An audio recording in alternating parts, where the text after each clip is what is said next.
ഇസ്രായേലും ഹമാസും തമ്മിൽ 15 മാസമായി തുടരുന്ന യുദ്ധത്തിന് താൽക്കാലിക വിരാമമുണ്ടായത് അടുത്തിടെയാണ്. വെടിനിർത്തൽ ലോകത്തിനാകെ ആശ്വാസം നൽകുന്ന വാർത്തയായിരുന്നു. യുദ്ധകാലത്ത് തകർച്ചയുടെ വക്കിലായിരുന്നു ഹമാസ്. യുദ്ധം അവസാനിച്ച് ദിവസങ്ങൾക്കുള്ളിൽ ഗാസ മുനമ്പിന്റെ മുഴുവൻ നിയന്ത്രണവും ഹമാസ് ഏറ്റെടുത്തതായാണ് റിപ്പോർട്ട്. 2023 ഒക്ടോബർ 7-ന് ഇസ്രയേലിനെതിരെ ഹമാസ് അപ്രതീക്ഷിത ആക്രമണം നടത്തിയതാണ് മിഡിൽ ഈസ്റ്റിൽ വലിയ പ്രതിസന്ധിക്ക് കാരണമായത്. ഈ ആക്രമണത്തിന് ശേഷം ഹമാസിനെതിരെ യുദ്ധം ആരംഭിച്ച ഇസ്രയേൽ, ഹമാസ് പൂർണ്ണമായും ഇല്ലാതാകുന്നതുവരെ യുദ്ധം ഹമാസിന്റെ നിരവധി ഉന്നതരെ ലക്ഷ്യമാക്കിയായിരുന്നു ആക്രമണം. തുടരെ പ്രമുഖരെ ഹമാസിന് നഷ്ടപ്പെടുകയും ചെയ്തു. ഹമാസ് ഏതാണ്ട് പൂർണ്ണമായും നശിക്കുന്ന അവസ്ഥയിലും എത്തി.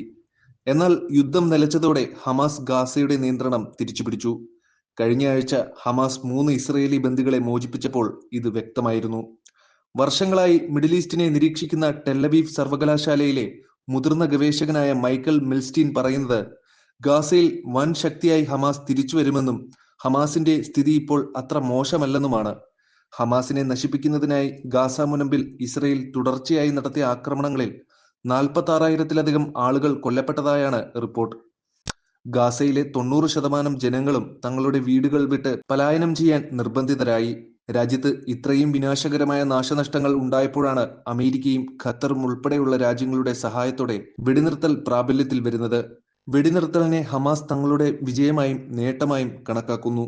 വെടിനിർത്തലിനെ തുടർന്ന് ഹമാസ് ആയിരക്കണക്കിന് സേനാംഗങ്ങളെ റിക്രൂട്ട് ചെയ്യാൻ തുടങ്ങിയതായാണ് വിവരം. സ്കൂളുകൾ വീണ്ടും തുറക്കാനും പദ്ധതിയുണ്ട്. ഗാസയിൽ വളരെ മോശം സാഹചര്യം ഉണ്ടായിരുന്നിട്ടും ഹമാസ് തുടർച്ചയായി പ്രഖ്യാപനങ്ങൾ നടത്തിക്കൊണ്ടിരിക്കുന്നു. ഗാസ മുനമ്പ് ഹമാസ് നിയന്ത്രണത്തിലാണെന്ന് കാണിക്കുന്നതിനാണ് ഈ പ്രഖ്യാപനങ്ങളെന്നാണ് മൈക്കൽ മിൽസ്റ്റീൻ പറയുന്നത്.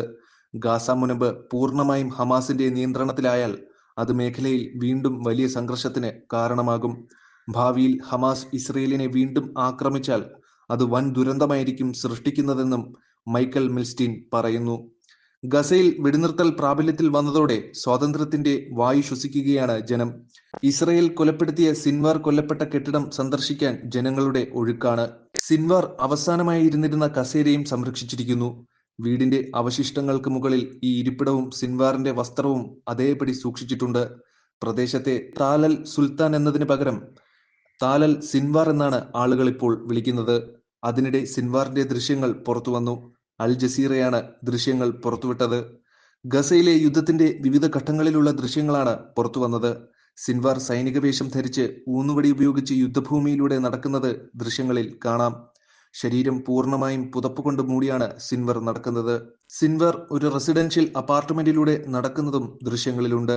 റഫേലെ തെല്ലൽ സുൽത്താൻ ബറ്റാലിയന്റെ കമാൻഡർ മഹ്മൂദ് ഹംദാനോടൊപ്പം തറയിലിരിക്കുന്നതും അവരുടെ മുന്നിലുള്ള മാപ്പിലേക്ക് ചൂണ്ടിക്കാട്ടി ആക്രമണം പ്ലാൻ ചെയ്യുന്നതും ദൃശ്യങ്ങളിലുണ്ട്. ഇസ്രായേലി ടാങ്കറും സൈനികരെയും സിൻവാർ നോക്കി നിൽക്കുന്നതും കാണാം.